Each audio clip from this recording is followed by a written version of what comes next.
everybody. Thank you very much for joining. Today we're going to go over the Supply-Based Resilience and Diversification Program, which we're going to be kicking off here today. This was made available to us by a grant from the Office of Economic Adjustment as part of the Department of Defense, and we are the Center for Design and Manufacturing Excellence. So we'll kick it off today. Ashley, you can go on to the next slide. So our team here at CDME today is going to be made up of these four panelists in addition to Ashley. So I'm Charlie Young, and Director of Business Development. I'll be kicking off the presentation, then handing it over to Nate to go over to the introduction of the program and an introduction of CDME. Nate Ames is the Executive Director. Michael Gentile and John Bachrader are Program Managers, and will be helping when we get into the question and answer part of the presentation today. Ashley mentioned already that we would be doing, can you go back? I'm sorry, Ashley. Ashley mentioned already today that we would be recording this, so this will be available on our website later, as will all the presentation slides that we're going over today. And we're going to try to do this presentation in about 30 to 45 minutes or so, probably closer to 30, we hope. And then that'll leave enough time for the questions and answers at the end. Okay, we'll go to the agenda. Next slide. So what we'll be covering today, and I guess right away you're seeing that we are using acronyms. So just a reminder, CDME stands for Center for Design and Manufacturing Excellence, and SBRD stands for Supply-Based Resilience and Diversification Program. So we'll do a brief introduction of CDME. Then we'll talk about the SBRD program, then the capabilities of CDME, and what's the selection criteria will be for the grant competition. Then how do you participate, plus what's next after that, and then we'll follow up with the Q&A sessions. So at this point, I'm going to hand it over to Nate Ames, the Executive Director, and he will go over to the introduction of the program as well as an introduction of the Center for Design and Manufacturing Excellence. Nate? Thank you, Charlie. Thank you, Ashley. I'm going to try to go very quick. This is not intended to be a presentation on CDME, but wanted to make sure you had a little bit of background. So we're a center inside the College of Engineering. We're approximately 5 years old. The underpinning purpose of the center is to help drive technology forward. One of the ways that, or probably the most prominent way that we do this is through the intersection of technology development and prototyping with undergraduate student support. And what tends to happen there is as we take contracts with industry to help you all move your ideas and your concepts into prototypes and get them into production, we use undergraduate students to support all that work. So while the activities are happening, we're effectively giving the students hands-on training in product development, production, manufacturing, Q&A, everything that they need, even up to and including logistics, everything that they need so when they graduate, they're a more effective employee. The way the center is structured, you see in the bottom CDME engine slide or chart, we have about two to three undergraduate students for every full-time engineer. Those students are all mentored and advised by their supervisor. The center itself houses about $13 million in capital equipment, and it's all equipment that's somewhere between what you typically see in a university and what you see on your shop floors, or what you'd see in injection molding, pressing. We can do 3D printed circuit boards, wiring, and like I said, anything that you would see in a production environment, just typically a little bit smaller. We are one of the only ITAR and EAR compliant facilities at OSU. So when you walk in our door, it feels very commercial. You sign in at the front door, somebody has to escort you around. We make sure that all of our projects are covered or protected. We don't want anybody's proprietary information getting out. Our team is made up of about 25 industry hardened engineers, program managers, and otherwise experts. They're the lifeblood of the center. So they're the ones that do the work, keep things rolling, support industry, execute the projects. And then our snipers, if you will, are the faculty. So we in our environment can't be experts at everything. So we focus on manufacturing. And when we need somebody who's an expert on cybersecurity or welding or biomed or anesthesiology or whatever it might be, we reach into the university and access the faculty from across campus. Next slide, please.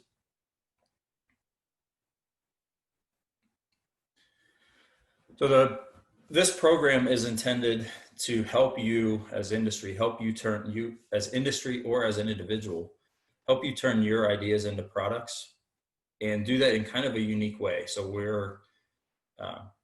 what we're trying to do is help you all move your product forward, effectively positioning it better for follow-on funding or procurement. And while we're doing the product development or prototyping, we're trying to help you make, or we will be helping you make connections within DoD.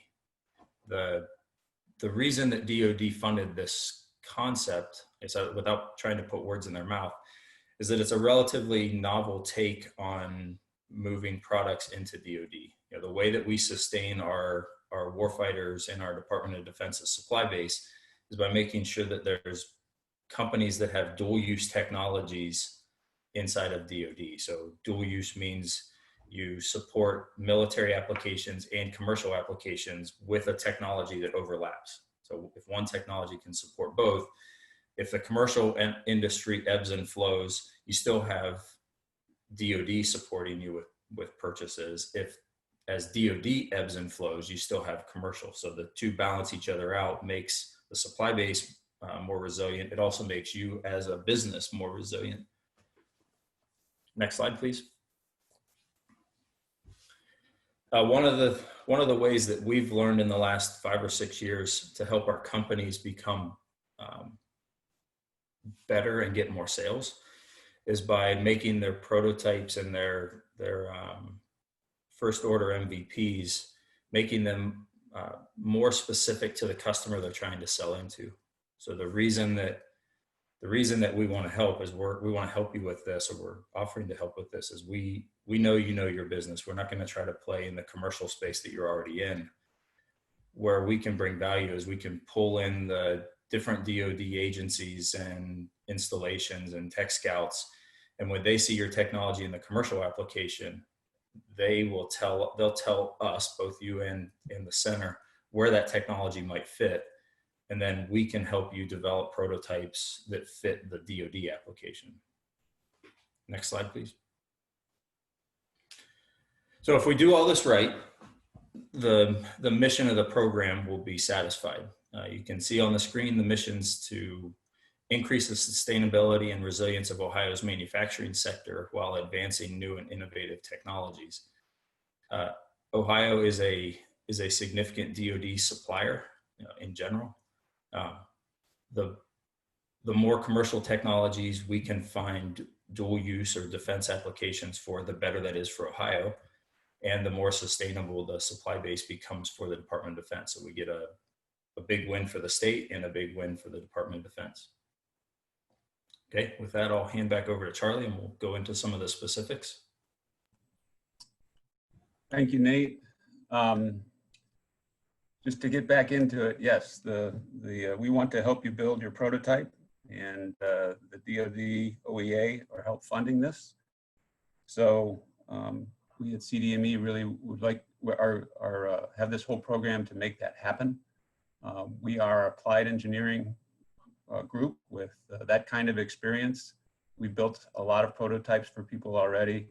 And the idea there is just to keep advancing the technology readiness level to make it ready for the marketplace. So when we're doing our design and manufacture of your prototype, we are really looking at trying to do it from a manufacturing point of view.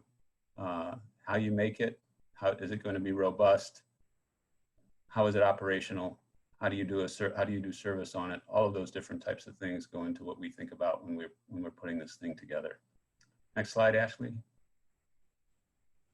So Nate mentioned this, but chances are that your idea may have been intended for commercial use, and there could also be an opportunity that your technology can really benefit the military as well. And so this was the dual use technology or application that Nate was referring to.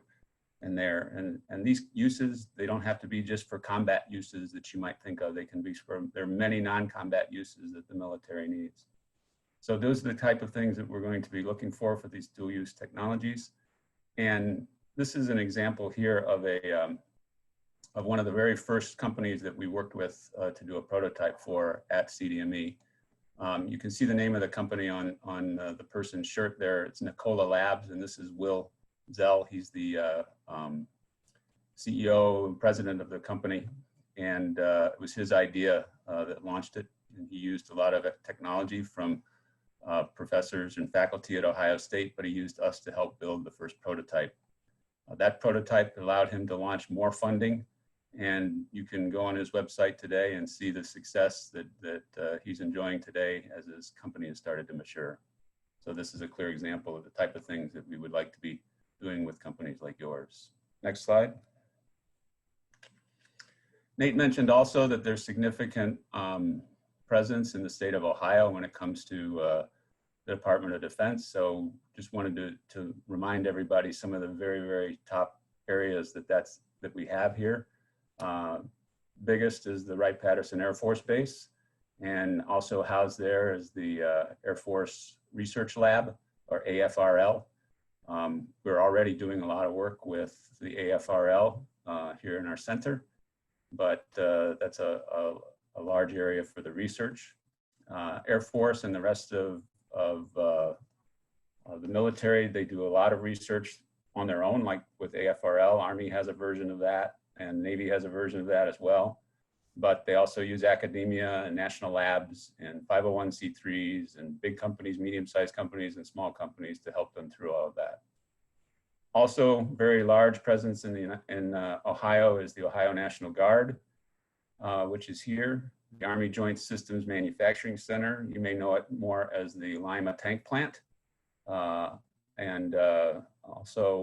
because the defense is now starting to get into the Space Force, there are two large NASA facilities in the state too, NASA Glenn and NASA Plumbrook. And we should also mention the Defense Supply Center, Columbus, DSCC, that's based here in Columbus, which is part of the large defense logistics agency that we have. So that's one of the largest logistics centers in the U.S. For the military. Okay, Ashley. And just another reiteration of the Office of Economic Adjustment. We have already done a lot of work with OEA. We're very proud to be working with them in many different ways. We hope to do more in the future. And just an overview of what they are, if you look at the second sentence there, I think that's the best summary. So OEA assistance supports the readiness and resiliency of both defense installations and defense communities, a priority for the country's national defense strategy.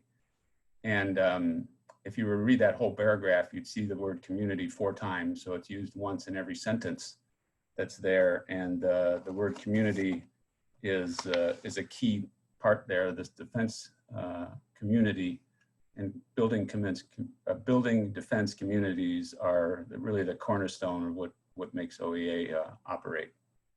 Okay, next slide. So back to the projects. Nate mentioned it, but CDME is where we will be doing the prototype work for you. And so we'll be taking your idea, and we have a lot of equipment that we can also use to help build your prototype. So Nate mentioned before, we have about, I said 12 million in here. I think it is closer to 13 million now in equipment. And it's about 28,000 square feet. This is our largest lab. This is our high bay lab that you're seeing a picture of. So it has crane access, high ceiling. But in this picture, you can't see everything in there, but there's welding stations. There's a CNC and machine shop in there. There's die casting in here. There's a press, a 300-ton press for stamping and hydroforming. There's a friction stir welding machine. There's also in here is a injection molding machine and a water jet cutter. And that's just one of our labs. So all of those are very large scale. large enough for manufacturing type prototypes that you'd be looking at. So we're not talking about building your prototype as a desk piece or desktop type prototype. We really want to have something that's applicable and something that you can use as you're presenting your program and your products going forward. Next slide, please.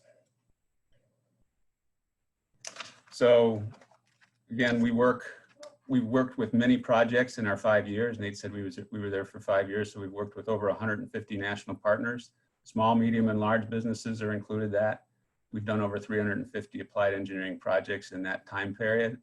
So the key there is that we have a lot of diversity with different types of companies that we've been working with. We have a lot of diversity with different types of projects that we've been working with. And I think the other big key there is that we can do way more than one project at once. So at any one time, we're doing 30 to 40 projects with our clients that are out there, and they have run anywhere from a month in duration to a year or 2 years in duration. So it just depends upon what we're looking at there. Okay, next. And we also wanted to give you a little slide here to show you these are the different areas of capabilities that we have experience with. So we've done projects in all of these different areas for different companies that are out there. So when you're looking at using us for this particular service, if we fit into one of these categories, it's great. If we don't fit into one of these categories, contact us and we'll see if there's a way, that there's an adjacency that we can work with on one of these areas as well. But these are, when it comes to these areas, these are what we would say are our wheelhouse and where we've done, where we've had experience with other clients. So I wanted you just to have that list of where we've done the work in the past. All right, next slide. Going through this, we wanted to make you aware of sort of the criteria. And again, all of this is on our website, but just to go through this here today. First of all, we're working with small companies and startups, and we're saying under 100 employees here, but it could be very common that your company is one person or two people, and you have an idea and an invention that you haven't been able to afford to make a prototype for yet. So we understand that, and those are the kind of things that we would be looking for here. There needs to be a connection to the state of Ohio. So you have to have a Columbus address, or not a Columbus, but an Ohio address. And that could be an office or manufacturing or services or some sort of an operations. If you aren't in Ohio and you're interested in setting up in Ohio, there may be some possibilities there too. So if that's the case, please contact us and we can tell you what that would entail. The invention should have or be eligible to receive a US patent. I think the key here is that we are not going to be doing any sort of fundamental research here. We are going to be using applied engineering to complete your MVP or your prototype. So we are not going to be creating any intellectual property when we do this. This is an applied engineering project to build your prototype. Because we're doing this with the military, the inventor must be a US citizen or permanent resident. And we really would like for you to, that list that I just showed of our CDME capabilities, it will need to fit into that for us to do that project for you. So if it doesn't, or if you don't see that there's a fit, please contact us and we can talk about it ahead of time. Next slide. Okay, we are going to be doing a number of projects as we go through this. Our whole idea is to do about 7 projects in each round, and we're going to do 3 rounds of projects. Each round will take approximately 5 months. So the idea here is, in order to use the money for the grant, we're trying to come up with about 7 projects per round, or 21 projects overall. So again, 3 rounds of projects. When we look at that, that means it's approximately $50,000 per project that we can spend over a 5-month duration. So that should give you an opportunity to kind of size up the types of projects that we would be doing for you. CDME will be performing all the labor for the project, and we will be supplying the equipment, if we can do the equipment in our lab. And again, our lab has about $13 million worth of equipment in it. And by the way, you can also go to our website and see all of our equipment. Almost everything we have, there's an individual picture plus specifications for on our website. As a submitter, if your project is selected, we will ask you for a 10% cash cost share. So for a $50,000 project, that's approximately $5,000 plus any materials that we would take in order to build it. So again, we will provide the labor to build the prototype and do the engineering for it, as well as the equipment, and CDME can be used for that. And then any materials would be extra, probably provided by you, as well as a 10% cash cost. We will consider larger projects in here, but they need to be compelling as we go through it, and we'll look at those on an individual basis as we go through that. I think most of the rest of that stuff I've already said. Just reiterate that the invention needs to have a military application, so combat or non-combat use. And our engineers and representatives from the Department of Defense will do the selection and down selection for those projects. Next slide. So looking at the timeline that we have, this is just for round 1, and we'll have round 2 and 3 later on. Each round, by the way, we will have a separate webinar. So we'll be announcing round 2 and round 3 as time goes on, but they'll be approximately 5 months apart. For round 1, we opened up our registration on the 16th of June, and you have until July 31st to submit your idea with an application.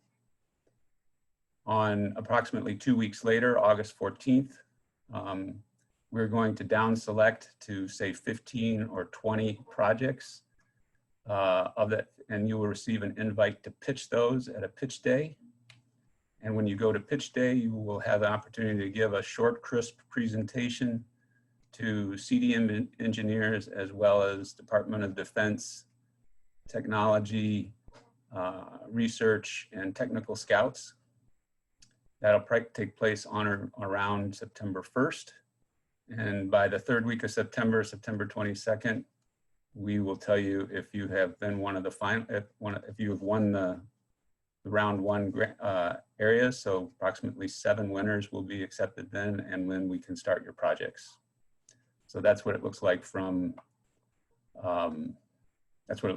starting this this round 1 at this point. Okay, next slide, Ashley. So this slide is pretty much everything I just said in the slide before, but just in words so that you see the dates there. So I'm not going to go over this in detail, but we thought it would be important to have this slide in addition to the other ones as you're going back and reviewing the presentation. Next slide. All right, if you were to visit our website, which I think many of you have already done because you signed up for this, this is what the website will look like. And so what we've tried to do today is cover almost everything that's already on this. And as we said, we will be adding this presentation in PDF form, as well as this recording, so that you can go back to it, as well as frequently asked questions as they come up. And then we'll redo this for each of the 3 rounds so that you have updates of anything that goes along here. At the end here, you come up to a part where you submit your idea. This is the application to submit the idea. And what we've tried to do is make this very simple and straightforward. So there's a series of questions, and we give you fields to fill out here. So as you're doing it, it's not a formal proposal process that you might see with other areas. This is a very straightforward way of pitching it. to us. So you go through and you need to answer all the fields. And at the end, you do have an opportunity to attach any files. So if you have marketing materials or drawings or presentation material or whatever it might be, you can attach that to this application. And when we look at it later, we'll be able to look at all of that information as well. So the application as it is here, we will be judging your project based upon what you write in these fields.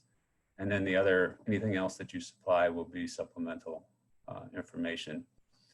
I think there's a limit actually to the last amount. On the last field where you put in any additional attachments of 100 megabyte. So if you have something that's larger than that, we'll still take it. Just need to call us and we'll make sure it goes in. And I put a contact for Michael Gentile, our program manager, that you can send that to.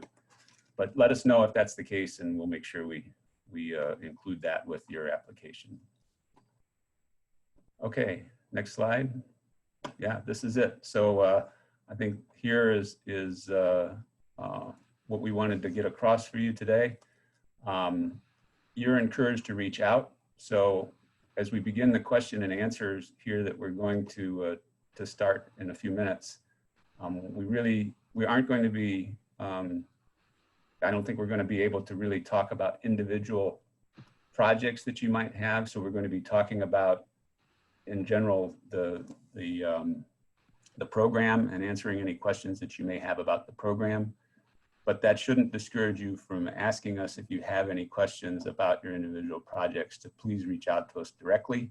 We can talk through your general projects with any questions or concerns or thoughts that you might have along the way. And we want to be as open as possible here. So Michael Gentile and I here have our email addresses, but you have the email addresses of all 4 panelists, which was on the second page, I think, of the presentation as well. So that we're open to any questions along the whole process there as we go through it. Okay, so I think Q&A we're ready for, Ashley. Hey, Charlie Yeah. And Ashley, before we do that, this is Nate. I want to make one clarification or just addition, I suppose. One of the tech scouts that we had been talking to when we set this up, they said something pretty profound to me when I was talking to them about how to structure it. And they said, we don't want you or your potential customers to come in with a preconceived notion of whether something fits DoD or not.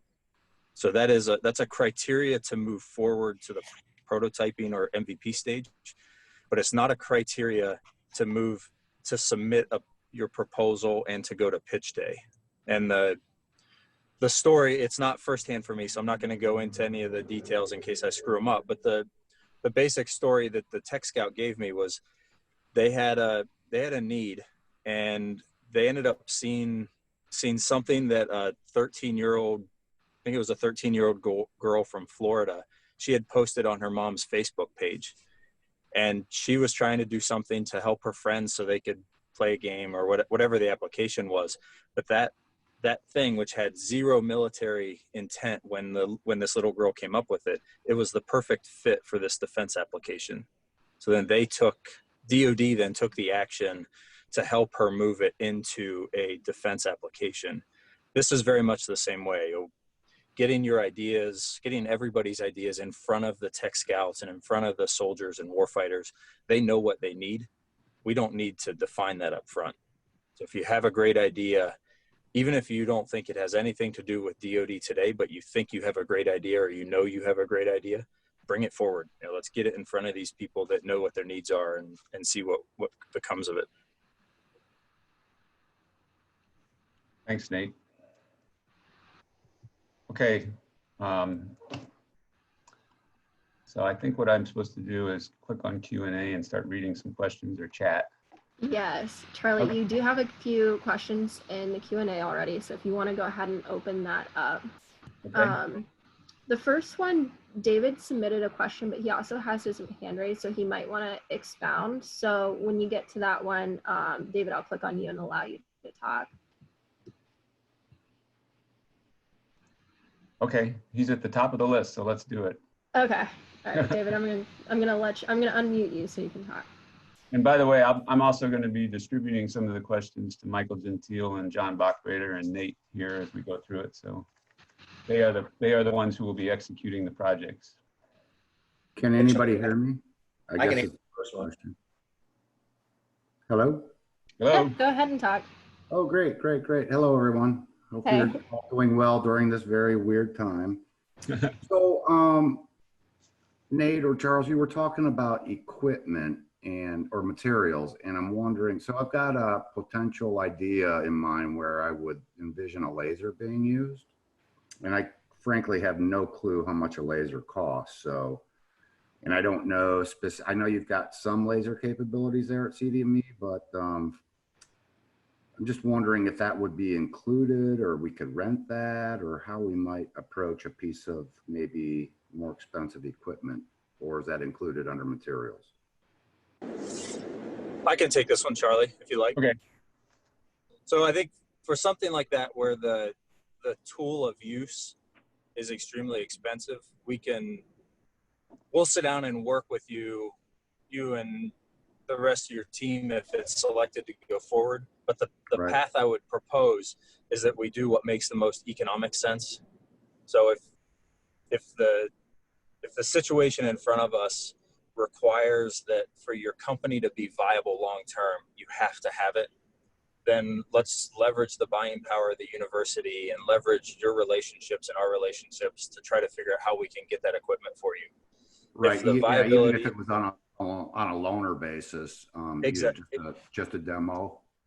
Exactly. Cool. Yep. Cool. And Cool. and we Okay. also have all the assets of the university. They're not free, but we have the assets of the university. So if somebody has I don't know what the application is, but a super You might be able to femtosecond guess, laser or Nate. something, right? Yeah. But if there's a laser on campus that we can access, and the faculty member or the laboratory that has it is willing, we could roll them and their department or their lab into the program and just utilize the equipment rather than buying it. Right. For example, I believe that Glenn and Anupam have a laser, but it needs some work or something. I have no idea what that could entail, or if it's even appropriate for the application that I have in mind, but we can talk about that later. Thank you. Okay. Thanks, David.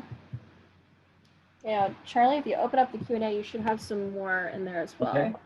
The next question is, if accepted, when is the 10% cash cost due? So I will forward that also to either Nate or Michael or John. I'll take this one. Okay. So sorry, I don't mean to talk the whole time. So we actually, I don't want to pretend that we figured all this out. We hadn't thought of that question before. I think we'll have to take it as we go. The reality of the contract is that we need to have the cost share in place before we execute an invoice or a procurement request to the Department of Defense. So how that plays out in real life, I think we'll need to get back to you with a solid answer, but we'll figure it out. We're not here to make it painful for you. We're here to make this work. So if we have to be creative on the timing, we'll do that as long as it meets the financial obligations and requirements for the Department of Defense. Okay. Next question is, what is DoD's end benefit in this? Ownership, exclusive use of the invention? Would you provide a bit of context in this regard? I can kind of take this one, Charlie. Okay, Michael. So the benefit to the DoD is it keeps the military supply chain resilient. The ownership of the invention belongs to the company. It won't belong to the military. So you can use it for both the commercial use or military use. So you don't give up any of your property rights in this case. Okay. Next one. Should only the military application be the product be discussed in the application form, or should we also present the commercial applications market strategy? Oh, I kind of talked to about this earlier. I think both should be mentioned in the application. Both the military application and the commercial application. Yeah, and I think this also speaks to Nate's comment right at the end of the presentation also, that present the idea and the military will know what the thoughts are. You may have a thought for what the military can use in, make that case. You know what the commercial case is, make that case. But I think all of the above will be seen by the military scouts. And keep in mind some of the military application, you know, it could be non-combat military application use too. Right. Okay. Next question. Can we define what we think could be the military application in the pitch? I think the answer to that is absolutely. Yeah. Yeah. So the next question was, out of the 15 to 20 projects at pitch day, how many project awards could there be? The answer to that is, we think it's going to be around 7, but it really just depends upon the application. So if there's there could be, you know, it could be more, could be less, just depends upon what it is, but somewhere in the area of, in the order of magnitude of 7. You keep in mind that's each round. Also, I'm sorry, that's each round. So round 1 will be 7, round 2 will be 7, round 3 would be approximately 7, and that's the thought there. So 21 projects overall. So that, and keep in mind, so that if there's 10 good ones the first round and 5 the second round, it might be that way. So So I saw Go ahead. a question pop up on the screen. I didn't catch the whole question, but one thing I'd like to add is that this program, it's a novel experiment. The intent is that it doesn't compete with other programs and funding lines that already exist. Our hope is that this becomes another funding pathway or opportunity to lead into those. So if you're a faculty member or a researcher at a university and you have a great idea, this could be a way to make your concept or your idea more fitting for an STTR, SBIR solicitation. Or if you're an existing company that's been working SBIRs and you'd like to find a new application for your technology inside of DoD, or you think there may be a new pathway for it. It's not, in no way is this intended to upset or rock the boat of current programs. It's just another way for DoD to make their supply base more resilient, more sustainable, and more diverse.